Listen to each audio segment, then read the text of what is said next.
Welcome our YouTube channel GSP तांसु। बिहार प्रधान शिक्षक के लिए साइंस के लिए अति महत्वपूर्ण प्रश्नों को देखने वाले हैं इस वीडियो में। इसमें सारे के सारे प्रश्न बहुत ही सिलेक्टेड दिए गए हैं जो आपके एग्जाम में आने की पूरी संभावना है, इसलिए वीडियो को लास्ट तक जरूर देखें। स्टार्ट करने से पहले आप लोगों से एक ही रिक्वेस्ट है, प्लीज़ वीडियो को लाइक और किसी भी एक ग्रुप में शेयर जरूर कर दीजिएगा। चलिए शुरू करते हैं और आप लोग भी सोचिएगा अपना आंसर क्या हो सकता है। पहला प्रश्न है, निम्नलिखित में से कौन सा मानव रोग जीवाणु के कारण होता है। इंपॉर्टेंट प्रश्न है। तो दोस्तों वह रोग है टाइफाइड, ऑप्शन नंबर बी, जो कि जीवाणु के कारण होता है। अगला प्रश्न देखते हैं, अलेक्जेंडर फ्लेमिंग ने निम्नलिखित में से किस पर काम किया है। अलेक्जेंडर फ्लेमिंग ने काम किया है पेनिसिलिन की खोज पर, ऑप्शन नंबर सी। अगला प्रश्न है, वर्गीकरण विज्ञान का जनक किसे कहा जाता है। इंपॉर्टेंट प्रश्न है। वर्गीकरण विज्ञान का जनक कहा जाता है कार्ल लिनियस को, ऑप्शन नंबर बी। अगला प्रश्न है, डैश वृक्क की संरचनात्मक और कार्यात्मक इकाई है। वृक्क की संरचनात्मक और कार्यात्मक इकाई है नेफ्रॉन, ऑप्शन नंबर ए।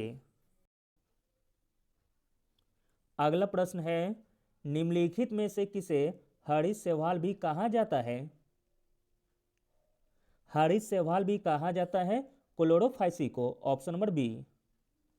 अगला प्रश्न है, कोबाल्ट के समस्थानिक का उपयोग किसके उपचार में किया जाता है। कोबाल्ट के समस्थानिक का उपयोग किया जाता है कैंसर के उपचार में, ऑप्शन नंबर ए। अगला प्रश्न देखते हैं, हवा में ध्वनि की गति से अधिक गति को डैश के रूप में जाना जाता है। हवा में ध्वनि की गति से अधिक गति को जाना जाता है सुपरसोनिक के रूप में, ऑप्शन नंबर ए। अगला प्रश्न है, निम्नलिखित में से किसे आरबीसी के कब्रिस्तान के रूप में जाना जाता है।